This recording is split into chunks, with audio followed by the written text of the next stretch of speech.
Hoy es martes, recibimos al economista Germán de Agosto. Germán, ¿cómo estás? ¿Cómo andas, Nati? ¿Todo bien? Bien. Y vamos a hablar de inflación. Vamos a hablar de inflación porque justamente hoy en la tarde el INE dio a conocer los datos correspondientes al mes de febrero y lo que estamos viendo en la gráfica justamente es lo que llamamos la dinámica interanual, es decir, estamos comparando el dato de febrero de este año con el dato de febrero del año pasado y lo que está marcando es una desaceleración del nivel de precios que justamente pone la inflación en 4,7%, estaba en 5,1% y esta es una moderación adicional justamente esperada también por lo que fue la dinámica del año pasado. Era esperable ver registros más bajos porque justamente a esta altura del año pasado ya empezamos a ver los efectos, por ejemplo, de la sequía sobre frutas y verduras. Entonces parte de lo que estamos viendo ahora tiene que ver con ese reflejo de lo que vimos en este momento del año, pero hace 12 meses para atrás. Es decir, la inflación permanece dentro del rango meta, ¿sí? Y están niveles que son bajos a la luz de lo que ha sido nuestra historia reciente.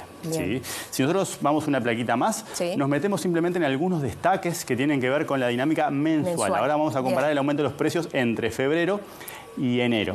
¿Sí? Y lo que tenemos es que los principales rubros que incidieron sobre el aumento de los precios fueron el rubro que nuclea servicios y artículos del hogar, eso es un 2%, que tiene que ver en particular con el aumento vinculado al servicio doméstico, que fue de 4,4%. Eso es lo que está recogiendo nuestra primera columnita azul, es un 2% mensual, lo cual es un aumento relevante. ¿Sí? En educación también tenemos casi 2%, ahí estamos recogiendo aumento de educación preescolar, primaria y secundaria. Los tres niveles tienen aumentos que justamente están operando en el mes de febrero e incidiendo sobre la inflación. ¿Sí? Luego tenemos el rubro de transporte, que es un rubro relevante dentro de la canasta de consumo, y ahí estamos recogiendo, por ejemplo, el aumento de los pasajes de avión, que fue de un 20% mensual, y el aumento del transporte de pasajeros con chofer, que anduvo en el orden de 3,5%. ¿Sí? Todos estos registros son elevados en términos mensuales. ¿Sí?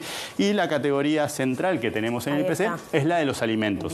La primera torcita, la que es blanca, es justamente el agregado de los alimentos y las bebidas no alcohólicas. Eso aumentó 0,7 en el mes. Y lo que tenemos al costadito son algunas divisiones relevantes al interior de los alimentos, ¿sí? Que tiene que ver frutas. Fíjate lo que fue el aumento de las frutas, fue lo que más incidió sobre la dinámica.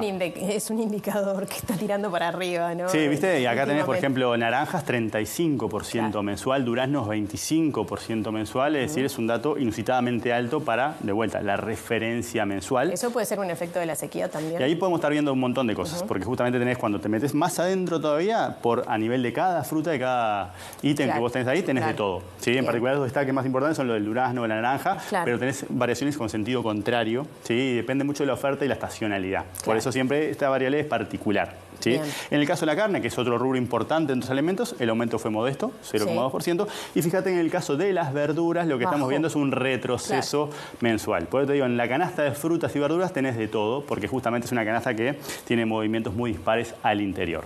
¿Sí? Y ahora vamos a una placa que me gusta, porque la venimos repasando hace tiempo. Hace tiempo, sí. Inflación por un lado, y qué pasa con el tipo de cambio. Exacto, porque acá nos metemos, bueno, esto es lo que conocimos hoy, es el dato, es la coyuntura más cercana que tenemos, pero podemos ir una plaquita más y analizar también en clave, bueno, cuál es la contracara o una de las contracaras de la moderación de precios, que de alguna manera fue uno de los destaques que hizo tanto la ministra como el presidente, ¿sí? Pero como se dice, ¿sí? Vos tenés siempre un nivel de tipo de cambio que te permite cumplir con el objetivo de inflación. ¿A qué se refiere eso? A que de alguna manera lo que estamos viendo como contracara de la mejora de la inflación es justamente lo que llamamos atraso cambiario, que es en parte lo que está recogido acá, ¿sí? De forma bastante simple, porque acá solamente estamos mirando la cotización del dólar, no la estamos mirando en términos reales, pero si vos te fijás, el dólar estuvo en 40 a principios de enero de 2022 y después de ahí cayó sistemáticamente. ¿Eso es una especie de trampita? O sea, tenemos que tener en cuenta claramente el tipo de cambio. Bueno, esto es uno de los costos asociados, si querés, a la moderación de la inflación. O es lo que de alguna manera te permitió llegar a esos registros bajos.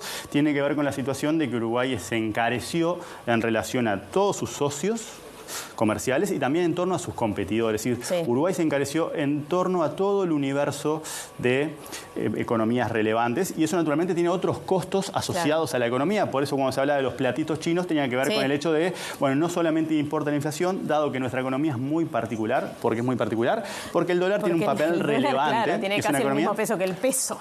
Bimonetaria. Como es una economía bimonetaria, de alguna manera hay que atender otros equilibrios, en este caso justamente la contracara de esa inflación más baja baja, tiene que ver también con este problema del atraso cambiario. Sí, y si algo que ha señalado, bueno, si querés podés pasar a la otra placa, pero se ha señalado después de la presentación que hizo la ministra de Economía justamente que no se había hecho la referencia debida a este asunto, ¿no? Por eso justamente estamos comentándolo como la otra contracara, por eso nos salimos de la coyuntura y si querés estamos entrando en un terreno más económico-político, si querés.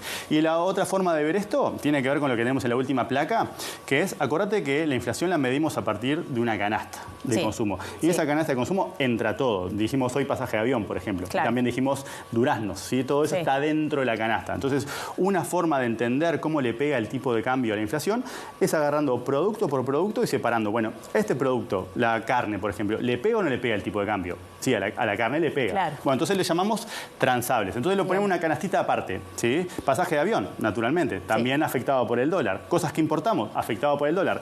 Entonces así vamos construyendo lo que llamamos los economistas la inflación transable. Es transable porque justamente refiere a la evolución de los precios que se transan con el resto del mundo y por ende son sensibles al tipo de cambio. ¿Sí? Entonces, en blanco tenemos la inflación que ya analizamos. La general. Pero si vos te fijás cuál es la dinámica del descenso de la inflación, se condice justamente con una inflación muy baja en términos de los productos transables. Que ahí es donde atamos los tres tira temas. Para abajo, claramente. Exacto, fíjate que estuvo casi por debajo del 1% la línea verde. Eso quiere decir que el dólar ha permitido, el recenso del dólar ha permitido llevar la inflación a los niveles que tenemos hoy, pero como bien vos decís, eso tiene otra contracara vinculada a los problemas derivados del atraso cambiario que fueron solapados, si se quiere, en esas dos presentaciones que recientemente tuvieron lugar sobre la marcha de la economía y sus alrededores. Bien, bueno, Germán, muchas gracias. Nos apuran, así que te despido rápido.